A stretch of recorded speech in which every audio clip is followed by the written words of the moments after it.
One Piece Manga chapter 936. Now, I actually enjoyed this chapter.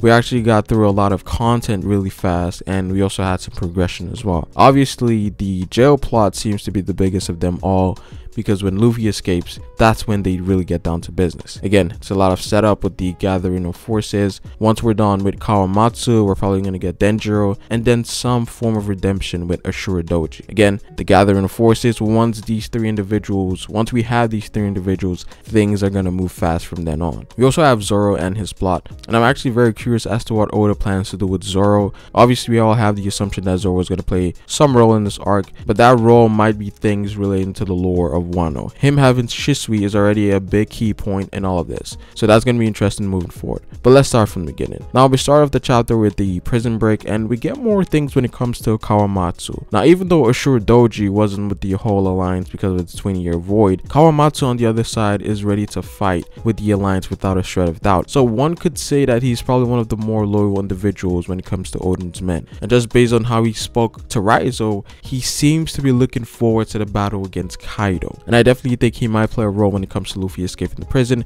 given that he's also on the same level as Ashura Doji, and we saw that these guys can actually fight against Yonko commanders. Obviously, I don't know if they're going to win, but they can fight them to some degree. So I think something is going to happen with Luffy and Queen, and maybe he might interfere in all of that. And talking about Luffy, you can actually see Luffy's physical growth in this chapter. His core, his arms look a lot bigger now. Now, even though it's not going to be a crazy boost in power, I do think Luffy may show us something new once the Sea Stone gets taken off. And I personally think it could be something relating to King's Haki.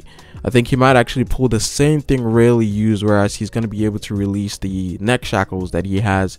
And if you've noticed, Luffy is using Conqueror's Haki a lot more often now. So one could say that he's getting more adept in using it. Now, Queen set up this sumo contest, and obviously with his shackles off, with Luffy's shackles off, the only person that's going to be a threat to Luffy is Queen at this point. So this will eventually turn out to be a sumo fight between Luffy and Queen, with Queen possibly revealing his Devil Fruit ability, and I think Oda might surprise us when it comes to his power. A lot of people were expecting an ancient zone, given that King, the right hand, has an ancient zone, but I think Queen could honestly be a mythical or a very special ancient, given that he's going to be the last one to be revealed. So I think there's going to be something special about Queen, and I think King is going to specialize more in Haki. He's essentially going to be the Katakuri of Wano, where he's going to have an advanced version of ornaments. So I'm definitely looking forward to Queen's Devil Fruit ability. Now, we also get a new side when it comes to X Drake, which was very refreshing to see, because I always wanted to see more of X Drake, and we find out that he's actually pretty similar to Sanji when it comes to women.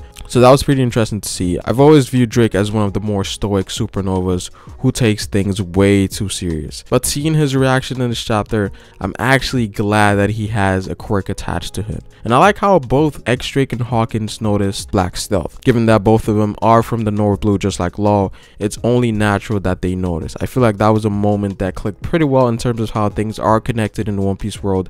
Law, Hawkins, and X Drake are all from the same place, so it's only natural that they would fanboy to some degree. So that was great. I like how Oda implemented that in this chapter. And finally, we end up with Zoro. Now, just like it was mentioned in the previous chapter, Zoro got one of his swords stolen from him. And it's funny because this isn't the first time this happened. The same thing happened with the Tontados during Dressrosa, where Zoro had the same sword taken away from him. Now, it's only natural for Zoro to be a target in Wano because of Shisui. I think we all had the assumption that Shisui was going to be a plot point in this arc, but it seems like we might be diving more into the lore of Ryuma and learn more things about Wano specifically from this guy. Obviously, I think Zoro is stronger, but I think Oda is going to make it in a way where this guy has some unique skill sets that may surprise Zoro, and this may push Zoro to fight harder and actually show us new abilities that he's been hiding this whole time. And I'm hoping that we see some of the fight and it doesn't get fully off screen, because this guy seems to be quite important, because I've heard some theories about him being pretty relevant moving forward. But yeah, what do you guys think about this chapter? Just my quick thoughts. Comment down below what you guys think. Like the video if you liked it, and subscribe for more One Piece content on this channel. This is Pharaoh, and I will see you guys later. Peace.